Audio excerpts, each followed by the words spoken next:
কোন জিনিস দুইবার উচ্চারণ করলে ছেলে থেকে মেয়ে হয়?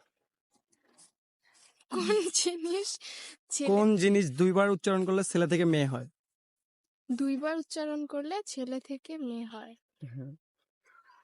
এটা কি কোনো প্রাণী টাণী এরকম টাইপের কিছু হবে? হ্যাঁ, এটা তো ধাঁধা। একটু তো ক্লু দেওয়া যায়। ছেলে থেকে মেয়ে। হ্যাঁ, দুইবার উচ্চারণ করলে ছেলে থেকে মেয়ে হয়। কি হতে পারে? ক্লু দিতে হবে। একটু দেন তাহলে একটু ভালো হতো। আম্মু,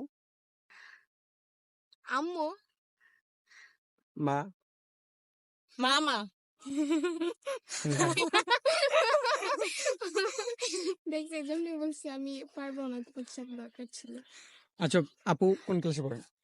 আমি হচ্ছে এবার এইচএসসি পরীক্ষা দিছি, বাট এডমিশন নেইনি এখনো। এসএসসি পরীক্ষা দিয়েছেন? এইচএসসি। আর আপু? আমি inter first year second year পড়বো। ও, ইন্টার ফার্স্ট ইয়ার। আচ্ছা তাহলে আর সিম্পল প্রশ্ন করি, যে করেন দেখি পারি কিনা। কোন গ্রামে রক্ত ঝরে? কোন গ্রামের কোন গ্রামে রক্ত ঝরে?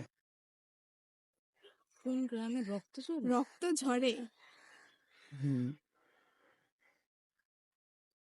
ওটা তো অনেক দাদা টাইপেরই হয়ে গেছে। ধাঁধায়। ও আচ্ছা, কোন গ্রামের কোন গ্রামে মানুষ নেই? কি জানি ছিল এটা। কোন গ্রামে? আমি কি জানি আচ্ছা ছিল এটা আরেকটা প্রশ্ন? বলি।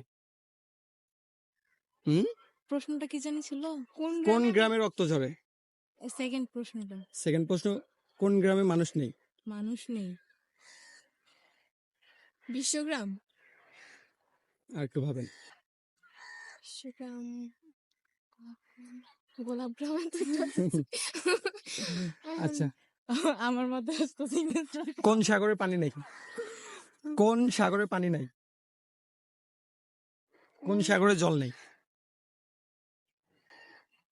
ভাই অদ্ভুত প্রশ্ন হঠাৎ করে। পড়াশোনায় সবচেয়ে ভালো কে, বড় আপু না ছোট আপু? আমি এতটাও ভালো না। তাহলে মাঝে মধ্যে কি বলো? মাঝে মধ্যে কি বলে ডাকো? বিদ্যাসাগর। এই তো রাইট, রাইট। আমি তো মনে করছি আপনি মানে পড়ালেখার প্রশ্ন চললেন, কিন্তু না, মাথায় এই ধাঁধাটা ছিল তাই উত্তরটা দিলাম। Right answer. বিদ্যাসাগর। আচ্ছা ক্লোজ হন আর এখন ধাঁধা বাদ।